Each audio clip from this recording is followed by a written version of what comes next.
Christopher Nolan's Oppenheimer drama explores J. Robert Oppenheimer's life, genius, pride, and mistakes, as he researched and developed the atomic bombs that exploded in Hiroshima and Nagasaki during WWI.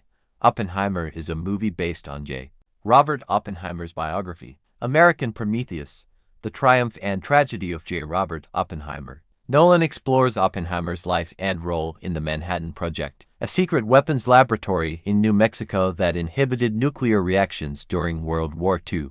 The film portrays the bombing process in an attractive and terrifying manner, serving as a historical service to Oppenheimer's time. The film follows J. Robert Oppenheimer's life from 1920s to his gray hair, focusing on his work on the bomb, controversies, anti-communist attacks, and romantic relationships with Jean Tatlock and Kitty Harrison. Robert Downey Jr., the actor who played the role of the former chairman of the Atomic Energy Commission and Oppenheimer's main antagonist in the movie Oppenheimer, considers this movie as his professional comeback. The movie Oppenheimer used the IMAX 70mm format, and according to Nolan, this format contributed to the film's success. Oppenheimer is a complex film by Christopher Nolan, utilizing film medium flexibility and a complex structure. The film features vivid colors and high-contrast black and white filaments, ranged in spiral shapes, and Nolan's use of split and fusion to showcase pride. Oppenheimer is a sudden, clear-cut story about J. Robert Oppenheimer's life, beginning in the 1920s. Oppenheimer, an anxious student with apocalyptic dreams, reads famous authors, and interacts with contemporary art. The film explores the physics of space and time. Oppenheimer is a fast-paced, fragmented film by Nolan, capturing historical moments and locations. It features Niels Bohr as a physicist involved in the Manhattan Project, with famous actors like Matt Damon, Robert Downey Jr., and Gary Oldman. Benny Safdie portrays Edward Teller, the father of the hydrogen bomb. The story of the movie Oppenheimer not only focuses on the life of J. Robert Oppenheimer, but also on the world. In the 1920s in Germany, Oppenheimer learned quantum physics and, in the following decade, taught it at Berkeley University and created a center for the study of quantum physics. It captures and intelligibly translates scientific meetings and blackboards full of mysterious calculations. 4. The film has the pleasure of experiencing kinetic excitement and intellectual discourse, which gives it a special appeal.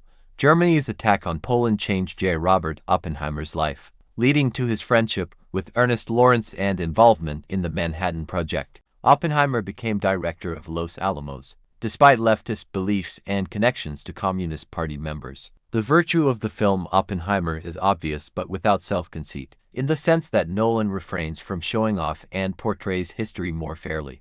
White avoids the danger that filmmakers may face by taking on large subjects selfishly. 2 sections of the film are devoted to politically motivated security clearance hearings in 1954 and 1959, both of which are important and influential aspects of Oppenheimer's life. The first part deals with the witch hunt for Oppenheimer and the reason for damaging his reputation, and the second part refers to the confirmation of Lois Strauss, former chairman of the U.S. Atomic Energy Commission, who was nominated for a cabinet post.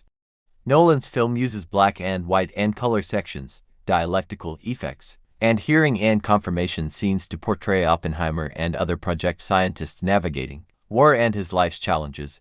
The film highlights Oppenheimer's complex character and his life's contradictions. Nolan's film explores historical scientific developments, including J. Robert Oppenheimer's revolutionary role in the age of scientific discovery and the development of weapons of mass destruction. Nuclei further complicate the film's complexity. Translation: NN. Nolan's film uses black and white and color sections, dialectical effects, and hearing and confirmation scenes to portray Oppenheimer and other project scientists navigating war and his life's challenges. The film highlights Oppenheimer's complex character and his life's contradictions. Nolan's film explores historical scientific developments, including J. Robert Oppenheimer's revolutionary role in the age of scientific discovery and the development of weapons of mass destruction. Nuclei further complicate the film's complexity. Nolan avoids showing the Hiroshima and Nagasaki bombings in the film, possibly to avoid damaging effects. Instead, Nolan portrays Oppenheimer's first-hand experience of war's horrors and destructive effects, highlighting the ongoing impact of wars on society. The film's depiction of the initial atomic explosion, lack of red orange and heat wave from the explosion, and incomplete scientific details are criticized by experts. Critics argue that the lack of historical details, such as the development of the first nuclear reactor and Enrico Fermi's contribution, and the use of complex terms create a separation from great scholars. Despite these criticisms, the film's cinematic effects have attracted viewers' attention. The film's weakness and instability stem from not addressing political complexities and the scale of the atomic bomb, leading to a simplified and less valuable conclusion. The film features flash cuts of events that haven't happened or already happened, such as flames, debris, and chain reaction explosions. These images are not just related to the big bomb, but also to personal disasters. The thistle-cutting metaphor represents the domino effect caused by individual decisions and the chain reaction that makes other things happen. The film also explores the concept of ripples in water, foreshadowing the ending of Oppenheimer's career as a government advisor and public figure and the explosion of the first nuke at Los Alamos. The film explores the themes of pettiness, mediocrity, and jealousy in the lives of Oppenheimer, General Leslie Groves, his wife Kitty, and Lewis Strauss, the Atomic Energy Commission chair. Oppenheimer's decision to distance himself from his Jewish roots and his relationship with Strauss, who leaked the FBI file on his progressive and communist associations, further complicates the story. The film explores quantum physics principles, highlighting how observing phenomena can alter experiment results. The editing and script constantly reframe events, adding new information to challenge or expand our understanding of characters' actions. Oppenheimer focuses on the impact of the atomic bomb on human life, but does not depict the actual attacks on Japan. Instead, the film portrays the agonized Oppenheimer as imagining Americans going through it. This may anger viewers who seek a more direct reckoning with the destruction of Hiroshima and Nagasaki, or those who believe the bombs were dropped because Japan would have surrendered otherwise. The film allows for the freedoms and indulgences of novelists, poets, and opera composers, while also allowing characters and events to be used metaphorically and symbolically.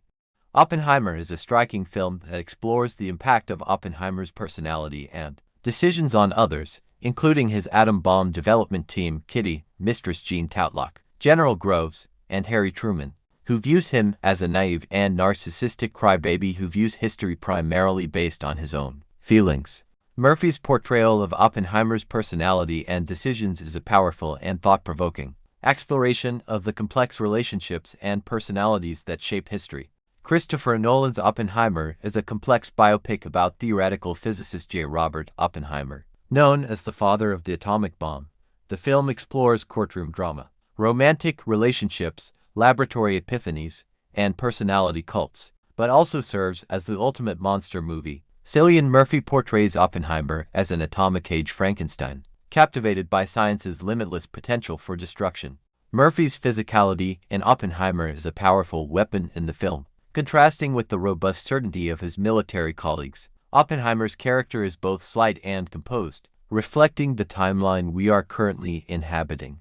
The film's structure is knotty, with moments like a pivotal encounter with Albert Einstein that seem unmoored from the rest of the film. Nolan's films often require a couple of viewings to unravel fully, and Oppenheimer is no exception. The film is a towering achievement, with a depth of detail and a focus on the atom itself. The female characters, Florence Pugh as Oppenheimer's Mistress Jean Toutlock and Emily Blunt as J. Robert's wife Kitty, Oppenheimer, are poorly treated. However, the film's most effective use is the use of sound and music, which convey the horrors of war inescapably through the music. Ludwig Göransson's score is masterful, and the soundscape features a recurring motif of thunderous stamping feet, showcasing the catastrophic potential of Oppenheimer's work. Christopher Nolan collaborates with Academy Award-winning composer Ludwig Göransson on Oppenheimer, creating an epic score with ominous strings, heavenly harps, classical piano, and Hollywood elegance. Göransson previously composed the soundtrack for Nolan's Tenet and Disney Plus's The Mandalorian. Nolan's attempt to combine three Oppenheimer's life periods in one movie can be laborious, but the cinematic alchemy and focus on the extended final act make it an impressive project. Despite some political rhetoric, Christopher Nolan is one of the contemporary filmmakers who works ambitiously with cinematic subjects and techniques. Working with cinematographer Hewitt Van Heitma, he shot 65mm films shown in 70mm, a format that has come to be recognized as an enduring cinematic sensation. In films such as Dunkirk and Oppenheimer, Nolan used the format for a great transition to take advantage of world-defining events. In Oppenheimer, Nolan reduces the distance between the audience and the character of J. Robert Oppenheimer. By using the format and cinematic techniques, and you directly empathize with Oppenheimer.